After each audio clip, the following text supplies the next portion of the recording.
When you pass through the waters, I will be with you.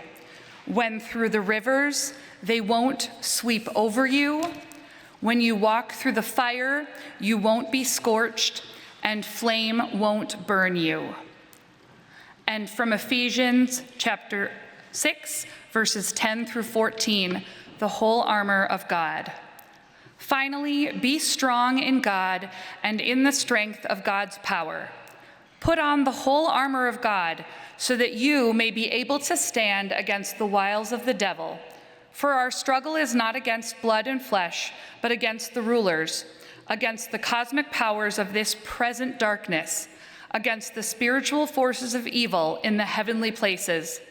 Therefore, take up the whole armor of God so that you may be able to withstand on the evil day, and having prevailed against everything, to stand firm. These are the words of our ancient tradition. May these words become living wisdom within us, among us, and beyond us. Good morning. I believe all of you, but for those of you who don't know me, my name is Jonson, and I am the Director of Children, Youth, and Family Ministry here at Plymouth Congregational Church. I am very pleased and honored to be here today on Mental Health Sunday, and I represent the 1 in 2 adults who in their lifetime will experience a mental health crisis. When I was in high school, I dealt with disordered eating. I was diagnosed with seasonal affective disorder in college. I was diagnosed with postpartum depression immediately after the birth of my second child. And then I was most recently diagnosed with both depression and anxiety, and I have been living with those for about 10 years. Currently, they are well managed with medication and therapy, but I cannot imagine what my life would be like without access to life-saving therapy and medication.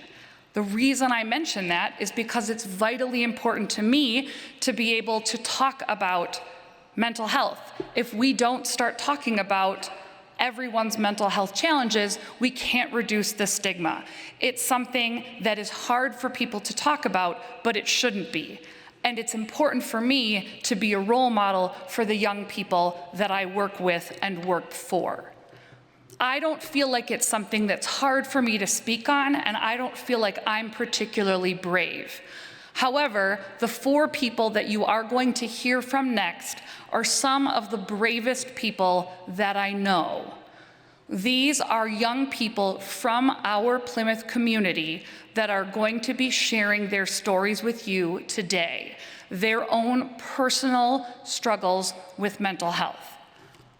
After you hear each one of them speak, if I were you, I would want to leap up from my seat and give each of them a standing ovation immediately.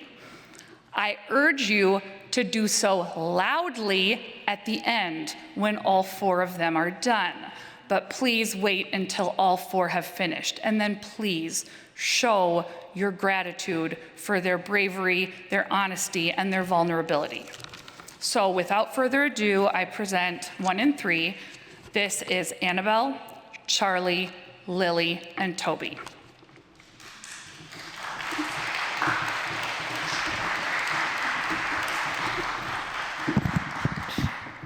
Hi, I'm Annabell. I'm 14 and I have anxiety. I got diagnosed with anxiety around late 7th grade, early 8th grade. I think my anxiety initially got bad when someone told me to end my life and I lost a lot of my friends. After that happened, I was scared of how people viewed me and what their opinions of me were. Now, I think you can't always control how people see you. People will see you how they want to view you. I try to focus on the people I care about and how they view me instead of trying to make everyone like me. Anxiety used to make me isolate myself. For me, I think it's really important to care about the mental health of teens or youth because emotion is all we have. If more people get shown that there are people that care about them, I strongly believe it can improve their mental health. Plymouth has helped me a lot with the anxiety and depression I had bottled up in me. It has helped me get outside of my comfort zone. One of the things that helped me is doing confirmation. I used to be scared to talk to people or join a group, even if I had known them most of my life. Now I can just go up and start talking to them. I love the loving and caring community that exists inside this building. Love heals, and it has healed me.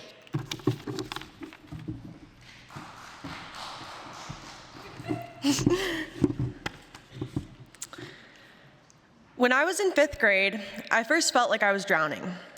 That's the best way I can describe it, the feeling of a panic attack. 1 second, you're floating above the surface, oxygen flowing through your body, control over your body and mind.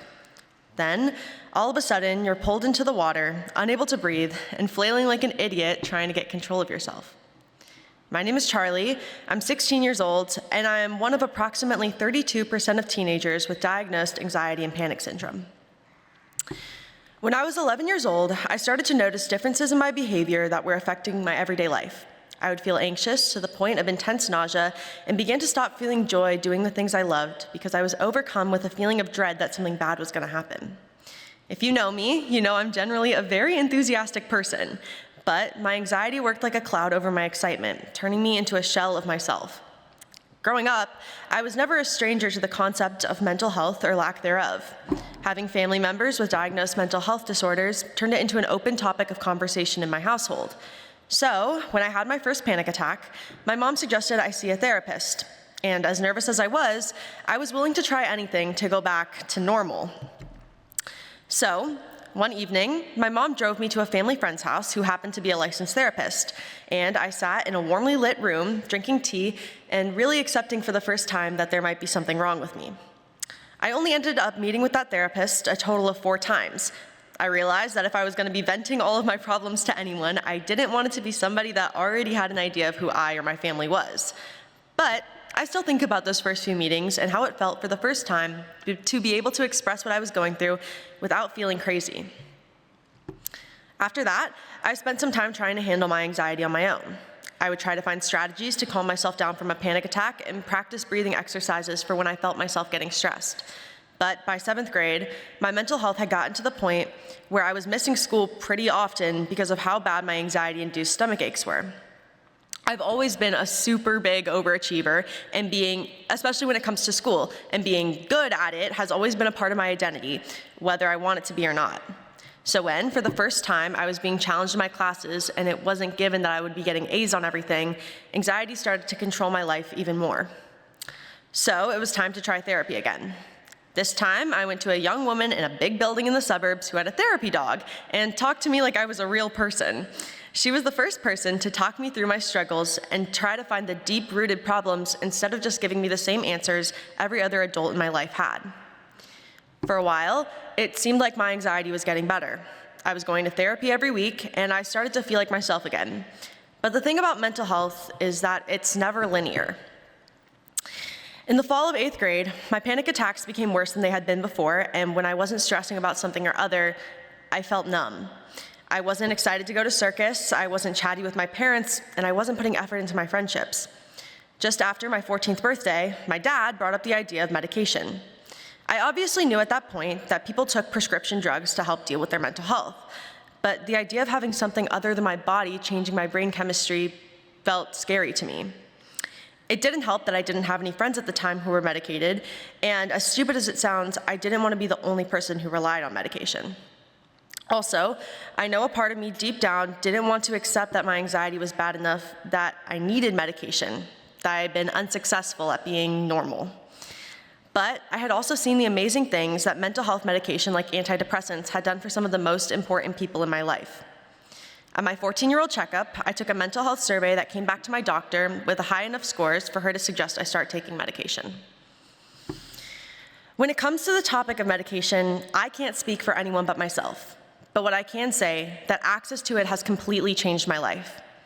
I remember my first couple of months being medicated, my mom would tell me basically every day that it was like I was lighter. I didn't have an overbearing pit in my stomach of dread and worry, and my panic attacks went from every week to at least a month apart. I know it's not the solution for everyone, but I fully believe that it should be accessible and available to all. If I didn't have the support and access that I did, I don't know where I would be, how much I would be struggling, or what my everyday life would be like. Just because my medication drastically changed my life doesn't mean that I'm cured of my anxiety. In the last 2 years, I've spent plenty of times continuing to learn about my anxiety and finding ways along with my medication to help myself overcome it. And I couldn't do it alone. There is a variety of people in my life who have shown up to support and help me, but a couple in particular deserve a shout out. My mom, who knows she'll never really figure out how my mind works, but tries harder than anyone in the world to understand me. And my dad, who understands my anxiety better than anyone and has taught me more than he will ever know. But I still know that it will always be a part of me, and I think I'm learning to be okay with that. While yes, anxiety sucks, I think my journey with it has been one of the biggest learning processes of my life in more ways than one. I've learned to be more empathetic because I know it's never obvious what people are going through. I've learned how to push through mental struggles to accomplish things 11-year-old me would have never imagined. Most of all, I've learned about myself. I've learned that my favorite way to de-stress is through music, that my anxiety has led me to express my emotions through it when words could not. I've learned that having communities like the one I have here at church and being around my friends are essential to my mental well-being. And finally, I've learned that there is no such thing as normal when it comes to mental health.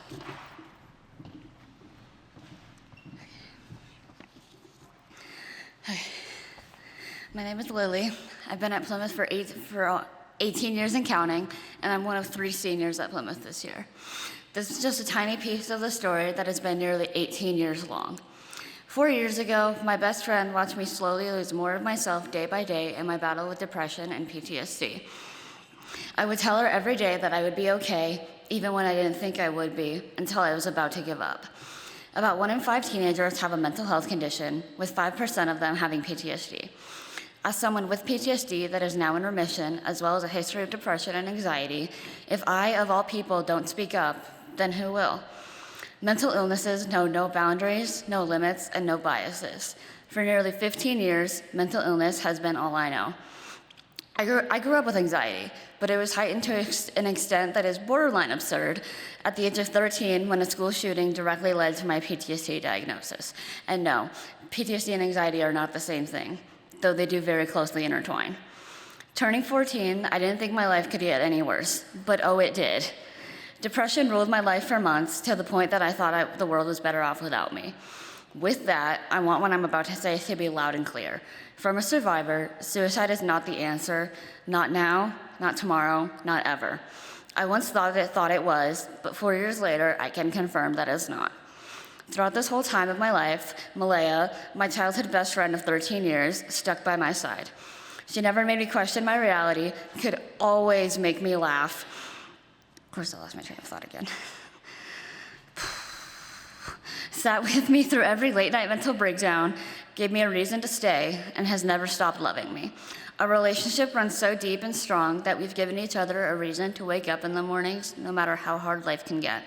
I think everyone deserves a Malaya in their life. They just can't have my Malaya. Now being 17, Malaya and I are just as close, and probably even closer than we ever were before. I think I can speak on behalf of both of us when I say that therapy and medications are some of the greatest things we're fortunate to have. So much so that we literally talk to each other about therapy and the things that do or don't work for us. I'm able to function in ways I never would have anticipated because I have medications. Example, I don't have a million thoughts running through my head at lightning speed 24/7. So to all the young ones, I hope you have a trusted adult or a close friend like Malaya is for me. Someone to confide in and who will love, support, and walk with you through all the highs and lows. And to the adults, whether you have young kids of your own or not, I urge you to pay closer, deeper attention to them.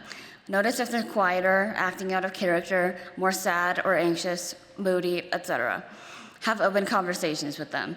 Even if they lie, which I know I've done hundreds of times, the simple thought and care of noticing and talking to them about it means more than you may ever know. The more open we are, the stronger the bonds we make. The stronger our bonds, the safer of a community we have. The safer the community, the more comfortable someone may be and develop the courage to speak up and seek help. I leave you with this. Suicide is not the answer. There is hope out there, and I consider myself to be proof of that. Your story isn't over. It's only just beginning.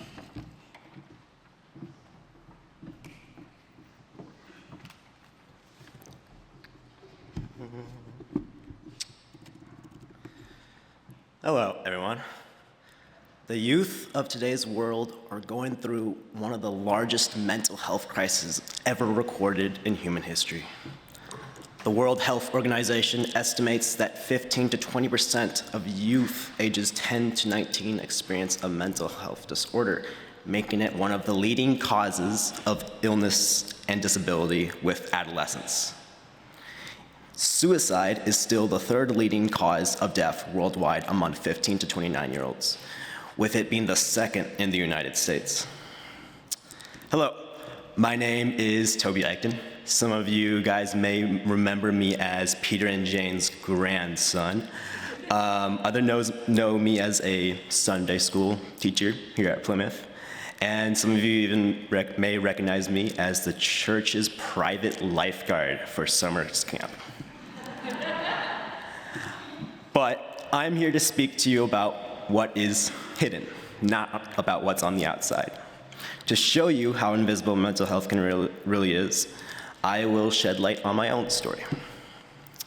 My journey to recovery for mental health struggles started my freshman year of high school in 2021. I was first diagnosed with major depressive disorder, but as the year went on, I sank deeper and deeper into my own despair. I no longer enjoyed all of the activities that once brought me such joy. I became pessimistic of this world, and that has become burdened with so much hate and destruction. It felt hard to carry on. After expressing intent, I was sent to a partial hospitalization program to treat my depression. I was told that I can return to school within 3 to 4 weeks. Little did I know that I wouldn't go back to my life for another 18 months. My life was put on hold. I was ripped away from my education, my friends, my family, and even my home. I moved between 10 different mental health institutions, moved in between 6 therapists, 6 doctors, and I was diagnosed with an additional 3 mental health disorders in those 18 months. I met hundreds of children going through the same struggles I had, if not worse.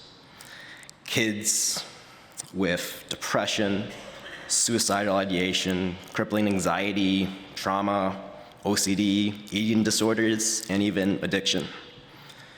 It was hard to make friends or connect with someone. But when you did connect with someone, they were discharged within a few weeks, moved to another facility, sent home, or their insurance just cut them off right in the middle of their treatment. There were kids that looked me straight in the eye and told me flat out that they're not planning on living past their 18th birthday. It was lonely in hospitalization. You had hours upon hours of nothing to do. I passed time by reading books and making lots of jigsaw puzzles. In the span of 2 weeks, at one of my inpatient stays, I managed to put together 24 puzzles, all averaging 500 pieces, which covered the entire floor of my wing. The nurses said it was the most gorgeous floor they've ever seen.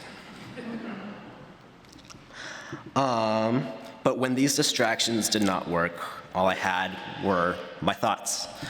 Sometimes I listened to my thoughts too much, and it kept me longer and longer in treatment. Think about the old cliche, quote, "The mind is an excellent servant, but a terrible master." This, like many cliches, is so simple and unexciting on the outside, but it actually highlights a horrific, deep truth. It is no accident that a majority of adult suicide victims using firearms aim for the head to commit suicide. They silence the terrible master. When we are enslaved by our minds, we lose control, make irrational decisions, and lose all hope in life. The stigma of mental health in our world is disgraceful. It's disgraceful to the millions of children around the world suffering from it. It's one of the largest issues facing the youth today, and yet we can hardly bring ourselves to talk about it. That's why I'm here before you on the stage right now. It's hard to talk about it, whether it be at our dinner tables or even in the highest levels of governments. But when we use our minds as intelligent tools, together we can bring down this stigma. After 2.5 years since the end of my 18th month treatment, I am standing here before you all today. In those past 2 years, I've been taking college classes at the University of Minnesota. While still in high school, I have become an Eagle Scout. A few months ago, I was promoted to a management position at my summer job. In the past 2 years, I've given over 400 hours of service to my local communities, including Plymouth, and I am actually enjoying my life. In those 2 years, I have lived my life to an extent I never thought was possible 3 years ago. To close, my message to people, youth or adults around the world that are going through the same struggles that I went through is this: listen to your heart more. Do not be enslaved by your mind, and live life to the fullest extent, even if it feels like the current moment is too hard. Keep carrying on. Thank you.